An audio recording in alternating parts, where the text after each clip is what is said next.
आजकालची ही मुलं कुणाचंच ऐकत नाही, कुणाचं घेणं देणं नाही, मोठ्यांचा आदर करत नाहीत, कुणाच्या घरी नेलं तर त्यांचाच अपमान करतात, समाजात पण कोणाशी मिसळत नाहीत, लवकर एकटे एकटे राहतात, यांना भावनाच नाहीयेत, हे संवेदनाहीनच आहेत, असे एक ना अनेक आरोप तुम्ही त्यांच्यावरती लावता. पण चित्र काही वेगळंच आहे मित्रांनो. होय, मी जनरेशन झेड बद्दल बोलतोय. अशी पिढी ज्या पिढीनं मोबाईल क्रांतीत जन्म घेतला, पाळण्यातच फोन पाहिलेली या पिढीनं आईच्या हातचं जेवण खाताना सुद्धा कार्टून बघितलेलं आहे. स्मार्टफोनच्या जगातली ही मुलं स्मार्टफोन पेक्षा सुद्धा स्मार्ट आहेत आणि म्हणूनच इथल्या व्यवस्थेला, समाजाला या मुलांना समजून घेणं फार अवघड जाते. यांच्याबद्दल बोलायला पाहिजे, यांच्याशी बोलायला पाहिजे, पालकांनी बोलायला पाहिजे, शिक्षकांनी बोलायला पाहिजे, व्यवस्थेने बोलायला पाहिजे, राजकीय नेत्यांनी बोलायला पाहिजे, त्यांना समजून घेतलं पाहिजे, त्यांचं म्हणणं काय आहे ते ऐकून घेतलं पाहिजे, तरच ते तुम्हाला समजतील. आज एका केंद्रीय शिक्षण मंत्र्याला राजीनामा द्यावा लागला, तो फक्त एजन्सीमुळे. त्याच्यामुळे तुम्ही यांना हलक्यात घेऊ नका. त्यांचे प्रश्न काय आहेत, त्यांचे चर्चेचे मुद्दे काय असतात, त्यांची भाषा कोणती असते, हे सगळं आता पालकांनी समजून घ्यायला पाहिजे.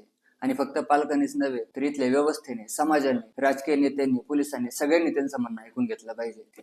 आणि म्हणूनच मी तुमच्याशी बोलायला सुरुवात करतोय. खूप साऱ्या गप्पा मारणार आहे मी त्यांच्यासोबत. आपण भेटत राहू. मला जसं शक्य होईल, जेवढं शक्य होईल मी तुमच्याशी बोलेन. आणि आजच्या यशाबद्दल तुमचं खूप खूप कौतुक आणि खूप खूप अभिनंदन.